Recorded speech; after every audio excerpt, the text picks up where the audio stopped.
The UK economy and even the world's economy seems to be heading towards a pretty bleak winter. We hear all of this talk of a recession and all of the economic downfall that is currently happening, and it kind of leads to this question of how best an investor can prepare their own portfolio for a recession and what particular stocks they should have within their portfolio to make sure that not only they survive the recession, but they do extremely well during a recession. And that's exactly what we're going to talk about today. I'm going to share with you some UK dividend stocks that you could add to your portfolio to make it that extra bit more recession proof. And we're going to actually build a portfolio together.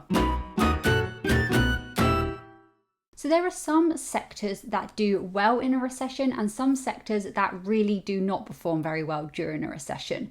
Typically, the sectors that do well are the ones that are essential. So if you think about it, when people are a little bit tight on money, they're going to use the money that they do have to buy the things that they actually need, hopefully, rather than buying luxury items. So just by that, you can start thinking about what sectors may do well during a recession. But you can't just pick any old stock that is from a sector that typically does well during a recession or any non-cyclical stock and expect it just to do really, really well. It doesn't really work like that. You've still got to do your background research. You've still got to pick a really good quality stock that has strong cash flow, not riddled in debt, etc., etc. So with this said, let's try and build a portfolio of stocks, dividend UK stocks, that could do well during a recession. Stock number one that comes to my mind when I think of the recession-proof sectors and which stocks that you'd want in your portfolio is actually Unilever. Now, this is one that I already have in my portfolio. I added it kind of recently, and I'll hopefully definitely be buying more. So Unilever are a consumer goods company, a dividend-paying company. These are all going to be dividend stocks. And they're producing a lot of the brands that are very trusted brands that have a good history, and people continue to buy these brands whether the economy is doing really well or the economy is not doing so well. The next one that comes to mind, there are actually two. So we're going to cover the healthcare sector. So you've got GSK and you've also got AstraZeneca. I mean, obviously, is that how you spell Zeneca? Zeneca. We're going to go with that. Obviously, you could have both of these. Let's put healthcare. These are companies that, again, people need whether there's a recession or not a recession. I guess GSK and AstraZeneca could also be like pharmaceutical companies. So let's put pharma as well here. Okay. The next one is another consumer goods company. And this is one I'm considering buying very, very soon. So it's Reckitt Benckiser. It's a really hard word, a word to spell. I would say that they're a consumer goods company. They're making, again, a lot of the products that people have in their homes. You've probably seen a lot of their products if you just literally walk around your home and open some cupboards right now. You've got your Dettol, your Harpic, your Vanish. All of these massive, massive brands are actually owned by this mother brand, which is Reckitt Benckiser. The next one that I'm also considering adding to my own portfolio actually is B&M. If you're not from the UK, B&M is basically a European discount shop. But yeah, they sell products and food for a lot cheaper than other stores, and they're a real competitor right now. This one is actually featured on the FTSE 200, whereas every other one in this list is a FTSE 100 company. So I'm going to put discount store. Yeah, and like I said, discount shops are ones that people want during economic downfalls because you want to make your money go further. If you can buy, 2 loaves of bread for the price of one, it's a no-brainer really. And these shops are popping up everywhere now, pretty much. Well, wherever I've lived in the UK, there has been a B&M quite close to me. So as they get more and more popular, I definitely see that stock doing really well. Let's focus on some energy and utility companies now. So let's add United Utilities. Oh, I can't spell. Do you know, it's because I'm going to blame it the fact that I don't have my glasses on. It's really not helping me out. So, I mean, by the name, let's put utilities. They're a utility company. A water company. We still need water. These companies are not going to go anywhere through a recession or not through a recession. I guess we could actually, let's also add National Grid to this. We'll put utilities, oh my God, / energy here. I'm sure you all know what National Grid is. And again, fundamental regardless. Let's add a supermarket. So we're going to add Tesco. I mean, you could add Tesco, you could add Sainsbury's, you could add any of them really. I'm just going to add Tesco because they're a good dividend paying stock, and I think it makes most sense for me just to add Tesco to this list. But yeah, you could definitely add Sainsbury's. The next one that I'm going to add is British American Tobacco, so BAT. Obviously, this is a tobacco stock. I guess tobacco. I guess like a consumer, I don't know, is it consumer staples? I guess a consumer staples. I'm not sure how necessary the products are, how much of a staple they are as someone that doesn't smoke, but British American Tobacco are a fantastic dividend UK stock. Most dividend investors in the UK will have them in their portfolio. They're very reliable, good dividend, but I don't have them at the moment. And I think it's because when I was building my dividend portfolio, I spoke about how I wasn't so sure on the morality of it. As time goes on, I'm not going to lie, I'm starting to move away from that and just trying to think how the portfolio can benefit me and my future more, but I still haven't added them. But I do have National Grid, and I have some other companies that you could question. So yeah, let's add that one there. And they don't just sell tobacco, they sell vaping products and stuff like that as well. I'm going to leave it there. I think that would cover, I think that's quite a good portfolio, a recession-proof portfolio. If I'm missing any, please let me know. But what I'm going to do now is I'm actually going to share some more information about each of these companies. So we'll just take a quick look at their dividend yield and how they've been performing recently. Like I said, Unilever is one that I do have myself. Year to date, they've been up by nearly 1%, so nothing crazy. 6 months, they've done really well. They've been up by nearly 11%, 1 month, 3%. So they're doing well. If we zoom out to 5 years, not so well over 5 years, but we did, of course, have 2020 involved in that. And if we max it out to all time, you can see how powerful this stock is over the long haul. Waiting for a bit of a surge again. It seems to have gone up and down a few times here. So hopefully at some point again, it's going to surge. Maybe during a recession. Unilever are a quarterly dividend payer, and the yield as of today is 3.6%. And they are a company that are regularly increasing their dividend payments. They had a slight drop here, but since about 2015, they have steadily been increasing. So it's looking good for Unilever. Taking a look at GSK here, GlaxoSmithKline, we have got a not very good picture over the last 6 months. So over the last 6 months and year to date, they're down by just under 30%. There's lots of things that have been happening with GSK recently that could be attributing to this. But if we just look at 1 year, again, similar picture. 5 years, not that great. If we max it out, you could argue that right now is a really good time to buy GSK. Let me know if you're actually purchasing any GSK stocks or whether you're actually deciding to hold off on this stock for a while. But they are a dividend paying stock, and they pay quarterly, so 4 times a year, with a current yield of about 4.2%.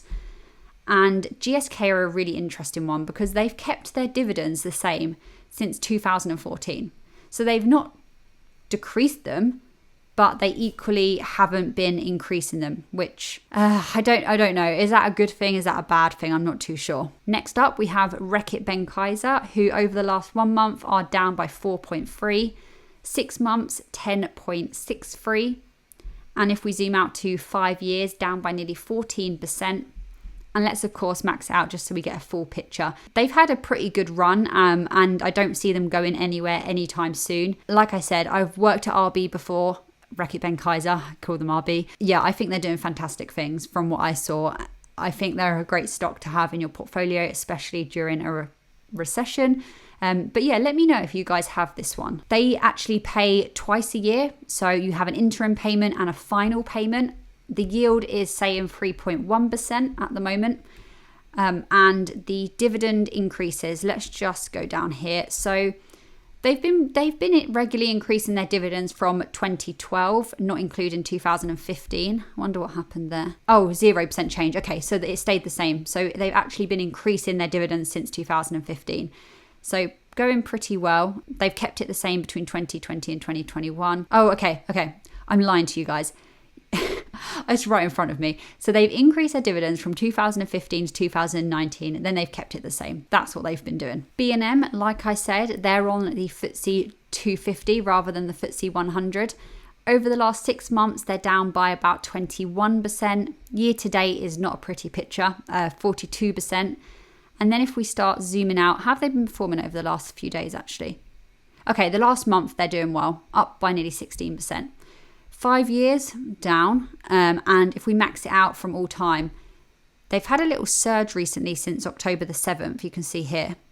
But now could be quite a good opportunity to buy this company if you look into their fundamentals and everything looks good and checks out. I've not done too much thorough research into them yet. They're one that I've got on my watch list, so I'll definitely get around to doing that. They also pay twice a year, a yield of 4.6. And they've not got too much data here, but we can see that since 2015, they've increased every year with a massive jump in 2021. United Utilities, another one that I've got a close eye on right now. I want some more exposure to this area, especially given the current times. And I just think they're going to be a really good dividend paying stock to have. So I'm looking into them a little bit more. Over the last month, they're actually up. 6 months down. 1 year down by about 10%. 5 years, they've done pretty well. And if we max the graph out here, since 1989, so a lot of data to look in here. They've done pretty well, all in all. They're down. You can see this decrease here. Now could be quite a good opportunity to pick up some more stock actually, if you are interested in United Utilities. So they are also paying twice a year, an interim payment and a final payment. The yield is 4.6, which is quite a good yield actually. There's definitely been some ups and downs with their dividends, but let's take a look here. So yeah, since 2012, they have increased their dividends every single year, which is an amazing picture for dividend growth investing. So that does make me want to get my hands on this stock even more in my own portfolio. Tesco, we all know and love Tesco here in the UK. Let's have a look. So over the last 6 months, down by nearly 20%. 1 month is a better picture. 5 years, it's okay considering this big fall here. And if we max it out, this is a sort of picture we see, and this it's a similar picture whether you look at Tesco, Sainsbury's, whatever you're looking at, the consumer, the food industry in particular, paying twice a year with quite a nice yield actually. I didn't realise Tesco had quite as high of a yield as this. Yield is not everything, as I always say, but 5.2%. And this is why I'm not necessarily really eager to get my hands on Tesco yet. I do think they're going to be a really good one, or any supermarket during upcoming times, like we've spoken about with the sector that they're in. But their dividends are a bit all over the place. I wouldn't say that they're a UK dividend king or aristocrat. They're not increasing their dividends year on year. They're a bit up and down with it. But it depends how much that bothers you. Are you following growth dividend investing, or are you just a dividend investor and you don't really mind if they're not increasing it every single year? National Grid, of course, an electricity and gas company, massive company. One that I've got in my own portfolio and I've been enjoying holding on to. 6 months down by nearly 20%. Doing all right over the very short term. Last 1 month is up. Really good picture. 1 year, 2.08%, so not crazy. 5 years, and then if we max it out here, pretty good company to hold on to in the long run. And again, they've dropped quite a lot recently, so could now be quite a good time to buy. Like up here, if you bought in April, end of April, it's discounted quite a lot right now if you're comparing it to April, of course. If you're comparing it to over here, then it's really expensive, but you probably shouldn't do that. National Grid, 2 times a year they're going to pay you 5.3%, which again is a very good one. And I love their dividends every single year. They're pretty much increasing. You can see here all of these green arrows just increase. British American Tobacco, not one I've done a great deal of research into really. I don't even know what I'm expecting to see here. Let's just take a look. Year to date is a pretty good picture. 1 month, good picture. 1 year, wow, okay, that's done really well. 5 years, not so good. And max it out. Whoa, they got hit hard here. So could potentially be one that is also a good price, but maybe there was more discount to get previously. Not really trying to time the market. I don't think that's necessarily a good strategy to take. But if you see a discount and it's something that you want anyway, then I do think why not snap it up. They pay quarterly, 4 times a year, 6.5. Wow, okay, I see why people are having this one in their portfolio. Let's just take a look. Annual dividends. Okay, that's a pretty good picture actually, because if you exclude this 2017, it is going up every single year from 2011, I think, unless I got it wrong. 2017, yeah. So it is one that is increasing their dividends year on year, except 2017. I wonder what happened to them in 2017. Let me know. That's not ringing a bell. What happened to British American Tobacco in 2017 that caused this massive decline and their dividend cut? Let me know. That's kind of interesting. Maybe I should have a little look into that. I posted a video yesterday and I did a premiere for that video. And that means that people can chat live to me. And some people asked questions that I didn't get onto answering because once the video premiere has finished, I can't go back and answer them, which is so annoying. But I took some screenshots and I said I'll answer it in the video that I filmed today. So we're just going to spend this section answering a few questions about my dividend journey, my portfolio that people have asked me, my opinions on different stocks. So let's jump straight into it. I've been asked what my current portfolio yield is. Currently, my dividend portfolio yield comes in at about 3.6%. The next question was, what are my thoughts on more speculative stocks like Palantir? I actually do have that stock in my general investment account, so not inside of my ISA, but I have a general investment account on Free Trade, and I put some money into that stock, £100. Yeah, £100 on the 26th of November 2021. So they recently released their Q3 earnings. I don't really follow it very much now, to be honest. I've kind of just made my peace with how that stock's doing, and I don't really tend to check. I'm just planning to leave it and to see what it does. I think since I've invested, I'm down by about 61%, so it's pretty brutal. However, when I decided to invest into them, I decided to invest into them because I believed in the company. I believed in what they were selling me, and I still think a lot of that's true. I think they're quite a misunderstood business, and I do see them growing. Lots of companies have data that they don't understand, and Palantir help analyze that data and do things with that data to help the companies. And I don't see how that isn't something a lot of companies want commercially and non-commercially. They've got some really, really massive customers, and I see that expanding.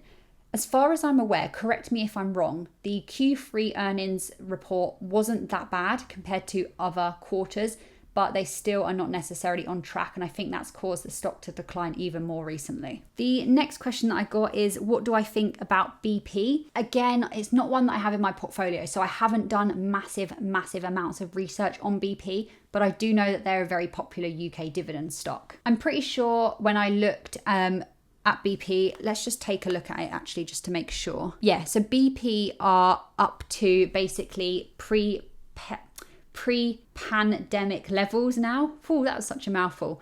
They took a massive hit obviously during the pandemic, and they've finally pretty much reached their pre-pandemic levels in terms of stock prices. Their dividends got dropped in 2020, and as far as I'm aware, they're still not back to the levels that they were before 2020. And even though the earnings report was really, really good and they're generating a lot of revenue, they're using that revenue to pay off debt and to do some share buybacks rather than putting that towards increasing their dividends back to normal levels. I don't know if that is, you could argue either way, whether that's a good or bad thing, depending on your opinion. But yeah, that is definitely a consideration point too. But all in all, I don't really have any hard opinions either way. I don't have them in my portfolio for whatever reason, but it's not to say that I'm never going to look to add BP to my portfolio either. So Yeah, that's my rough opinion, but definitely do thorough research before investing in any company, of course. The next question is, why do I have a Vanguard account and an Interactive Brokers account? It's because you can open a new stocks and shares ISA every tax year. You can have one active ISA that you pay into. Last year I had Vanguard. That is still an open account. I just can't pay into it anymore. This tax year, I'm with Interactive Brokers, so that's why I have two. I have my last year's one that I don't put any money into because you're not allowed, and this year's one which I actively invest into. The final question that I didn't get around to is, if you had 400 Rio Tinto, so I'm guessing that means 400 shares, wouldn't you sell 100 of them after perhaps a little increase and then bank the profit, then buy back later or elsewhere until you keep 300 and dips and buys more? Okay, basically the question is, why wouldn't I bank some profit every now and again and try and buy in at a lower price? I think it's a really good strategy, but to be quite honest with you, I don't really want to spend the time worrying about it too much. If I notice that one stock is doing particularly well, I might trim some money off of it and bank the profit like you said, and then wait to invest at a lower time or into a different stock. But that would have to be quite obvious to me. Like, I'm not looking at it every single day, analysing what's happening in that sense. But yeah, I'm definitely open to doing that. And I do want to get into the habit of reshuffling my portfolio. What's the word? There's a word that means that. You know what I mean? Just to make sure my portfolio is how I want it to be in terms of sector exposure, stock exposure, not being overly exposed on just one particular stock.